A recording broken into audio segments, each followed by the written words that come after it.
I will walk you through the narcissistic abuse cycle in this video.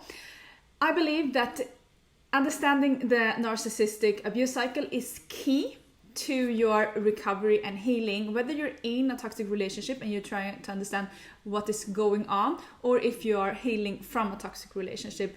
This will bring clarity and comfort to you what you have experienced in the toxic relationship, because to summarize it, I think we're always left with a feeling of confusion. I would think that's the best way to describe a toxic relationship.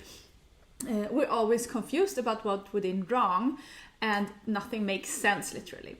So if we move to the first phase, this will be the idealization phase, also called as the love bombing phase. So this is the honeymoon phase, which all natural romantic relationships, they tend to kind of start in a honeymoon phase.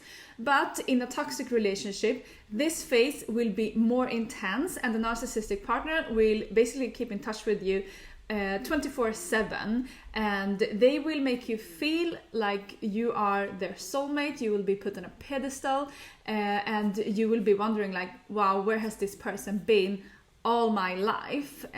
You will very shortly feel like you are like, you fit together like a glove and the hand, so you will instantly feel like you're connected.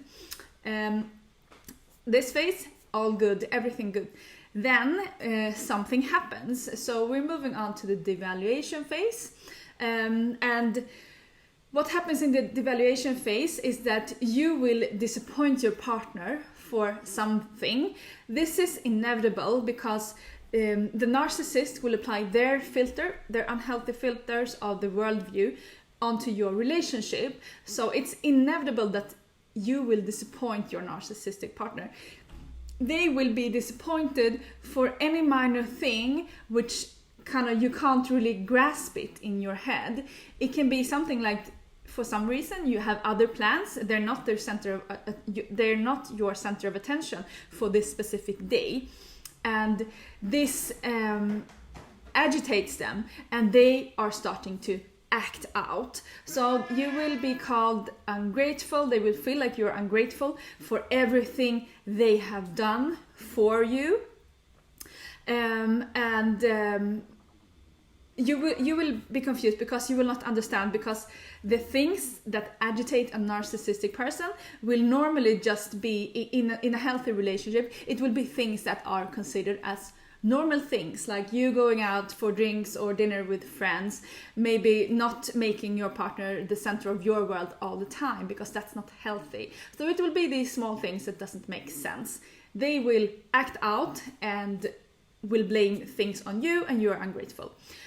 After that has happened, you will of course confront them. I mean, they are your soulmate, and you don't understand this like irradical logic that they are presenting now. How can they all of a sudden change and have this crazy view of you and what you have done? How can they feel so disappointed with such a minor thing? So you try to talk to them. They will not validate. They will not validate what you're saying to them. They will not they will not admit that they have done anything wrong. They will basically put everything on you, and this is when they are pulling the ugly cards. So they will start to use mind games and tricks to further confuse you. So they will start to humiliate you, ridicule you. They will start with stonewalling behaviors. They will gaslight you. So they will kind of pull out all these techniques that to make you further confused and unsure about your own principles and morals and everything. And you will start to question if maybe you are you have a different worldview. Maybe you're the one that is thinking in the wrong way. This creates cognitive dissonance when we're experiencing this, because we have seen this soulmate in the love bombing phase, and now they have moved on to some kind of crazy person. Like, we don't even recognize this person. It's like comparing heaven to hell. So it creates cognitive dissonance, and cognitive dissonance is when we have two conflicting beliefs and we can't sort out which one of them that is true. So we're kind of struggling because our mind wants to kind of have one perception of the truth. So this creates a lot of internal conflicts within us. So we try to hold the relationship together, even though we are confused, sad, hurt, and we don't understand what's going on in the relationship.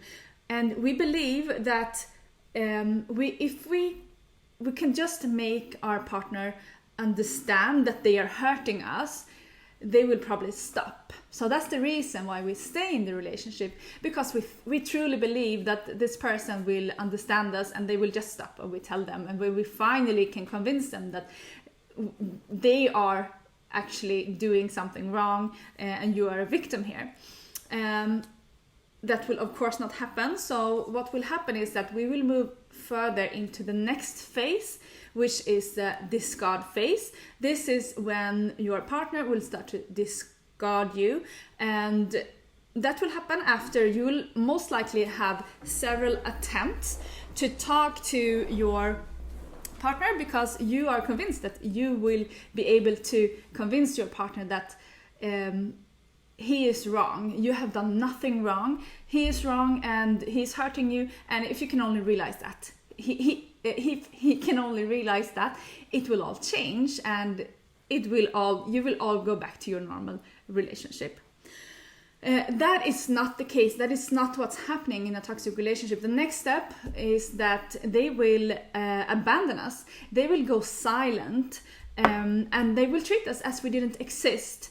And this can happen in many ways. They may just block your number. They may just not come home. They may not respond to your phone calls. So they are doing this to create an insecurity, to make you insecure of where you have this person, because now all you can think about is if you have lost this person or not, and you are left with a lot of suffering. So you suffer because you grieve your soulmate, because this person that you were so in love with just disappeared. Where is this person? Why are you seeing this other personality who just you're still trying to figure things out? You're left confused, and you are left thinking that maybe just maybe if I'd done something differently, maybe this wouldn't have happened. Maybe this wouldn't have gone so wrong, and maybe we would still have our loving relationship that we had in the love bombing phase. So what has happened now is that you are led to constantly think about your relationship, because your partner has discarded you. You can't reach the person. You have no closure. You just have questions because you don't know what's going on, and he is out of reach. So your mind is consumed with thinking about your partner and what's happening and how to fix it. What has happened now also is that you are conditioned to believe that this is your fault. So after a while, the narcissistic partner will then move into the next phase. We're moving into the next phase now, which is called hoovering. The hoovering is, as what it sounds like, it's like a hoover. The narcissistic partner will come and hoover into your life and suck you back like a vacuum. They will do this when they believe that you are ready to accept that they are the victim in the relationship, that they are truly the victim and not you. So when they believe that you are kind of receptible enough to accept them as the true victim, they will hoover back into your life and they will suck you into the relationship.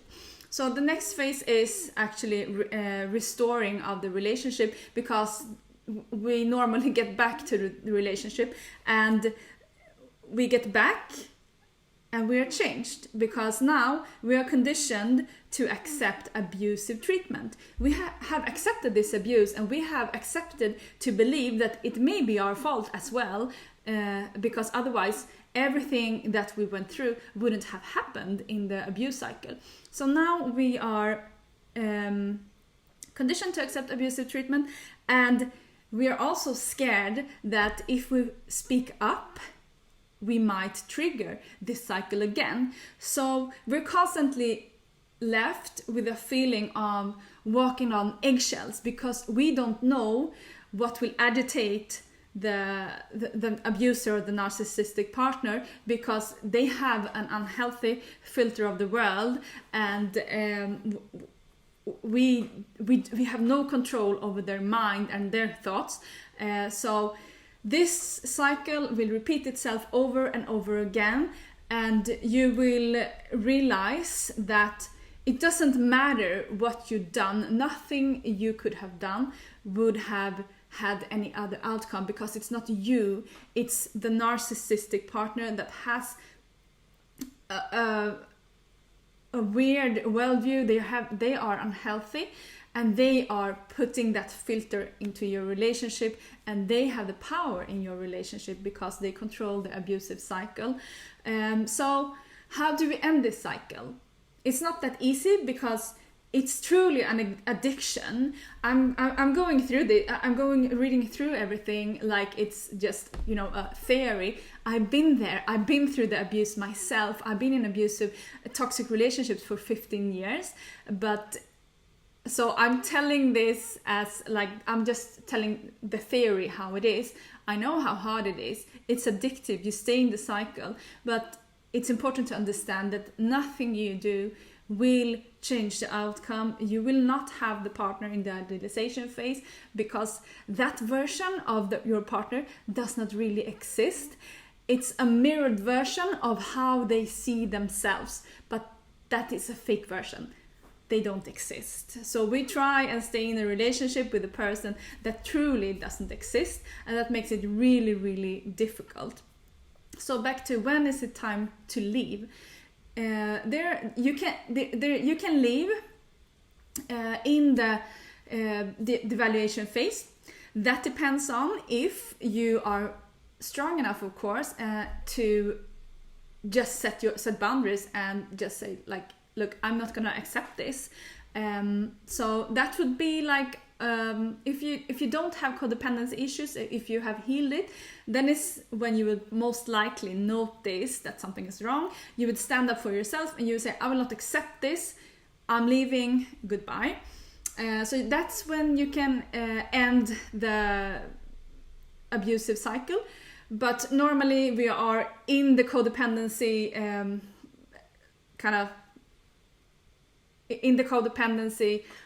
people-pleasing behavior, and we don't realize when we are in this cycle. So the normally